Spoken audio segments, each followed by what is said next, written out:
Alors là, on va aborder la partie logistique, hein, à savoir Stockholm.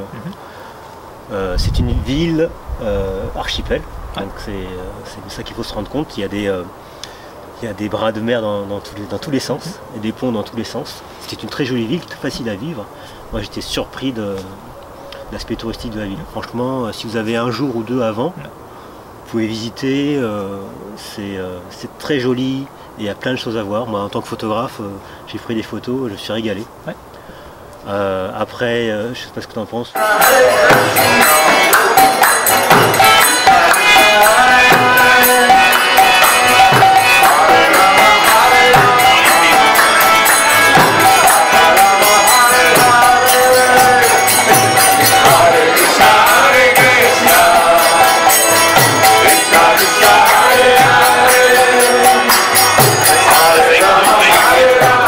Oui, non, tout à fait, je suis entièrement d'accord.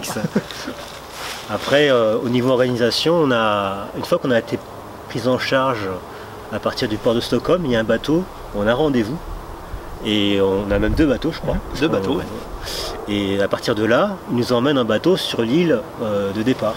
Sur Sandam. Sur Sandam, où on passe la veille, on passe une nuit la veille de l'épreuve. Et je me souviens que pendant la traversée, ils nous ont mis sur une table, et évidemment il n'y a que des étrangers, c'est très international. On était avec des Américains qui eux avaient pour objectif de faire leur premier swimrun américain. Et on est tous un peu dans ce cas-là. Plein de gens, des athlètes qui avaient l'intention de faire un swimrun dans leur pays, donc on sentait qu'il y avait quelque chose ça foisonnait d'idées, etc. Il y avait un entrain incroyable. Et ça, c'était vraiment une super ambiance. Et tout le monde avait la banane. Tout le monde, quand même, se jaugeait un petit peu. Putain, il est bâti comme un viking, lui, il est fin comme un... On se posait des questions, mais c'était rigolo de voir ça. Puis le petit doute avant course, quoi, qui monte très doucement, la petite pression. Donc, après, une fois qu'on est arrivé à Sandam... Donc là, c'est dans l'hôtel... distribution du matériel, checklist du matériel de sécurité. Après, on a un briefing très compact qui décrit le parcours, mais aussi avec beaucoup d'humour. Du style, si on vous donne un mobile phone, mais l'utilisez pas si vous n'êtes pas mort. C'est un briefing qui est en anglais quand même. Un briefing en anglais, absolument, tout à fait. Un briefing en anglais.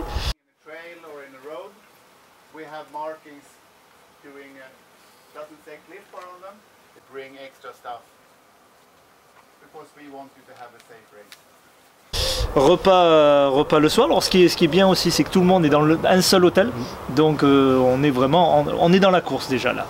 Là on sent qu'on est vraiment tous dans la course. Et encore une fois, oui, discussion avec plein de gens qu'on connaît. Je me souviens que pendant le briefing, il n'y a pas personne qui parle, tout le monde était comme ça, quand ils nous montraient les images, etc., le parcours qu'ils faisaient ça à travers les îles, tout le monde faisait un petit glups. Attentif, voilà. On dirait. Et surtout, par rapport à la météo, on se disait, qu'est-ce qu'il va dire. Oui, la météo, prévoyait un peu de vent, mais plutôt...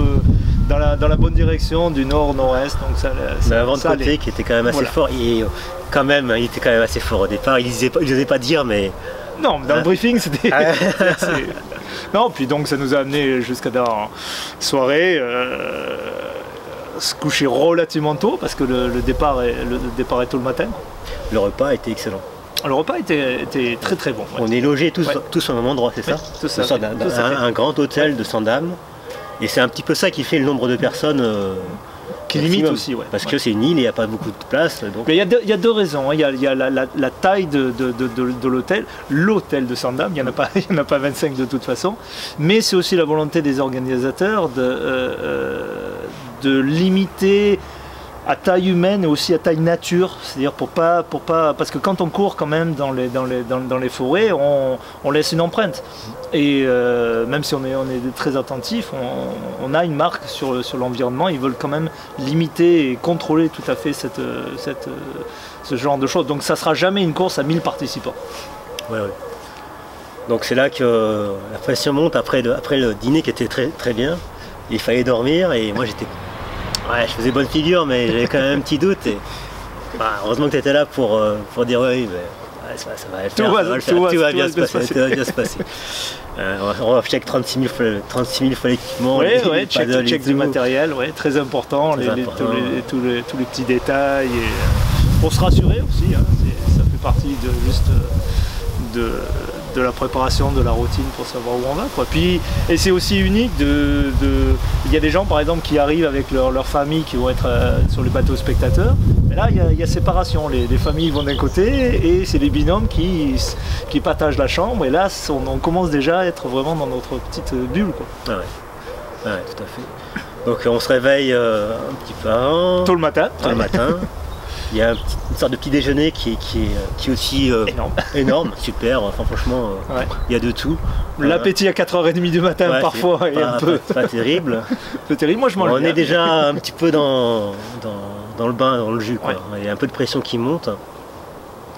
Et c'est à ce moment-là qu'il y a, je crois, des Français il y en a un qui craque sa combinaison au dernier moment. Tout à fait, et l'organisateur qui commence à dire est-ce que quelqu'un a une combi de rechange, et il se trouvait qu'on en avait une, donc on est allé vite aller rechercher nos sacs, parce que nos sacs en fait sont mis sur un autre ferry qui amène tout le matériel à l'arrivée. Donc nous on avait déjà rangé nos affaires, par chance la taille convient à peu près, et donc en fait on n'a pas eu le temps d'attendre vraiment, et de tension. La tension on a dépanné et puis on est arrivé sur la ligne d'arrivée et puis de départ, et puis on est parti. Ça partait pas si vite que ça. Le premier kilomètre et demi est contrôlé en fait, parce que comme le chemin est relativement étroit, pour éviter qu'il y ait bousculade ou quoi que ce soit, il y a un quad qui régule la vitesse jusqu'au départ. Donc ça c'est bien, jusqu'au moment où on arrive sur la plage, où ça se répand de tous les côtés. Et ça va être dans le prochain épisode.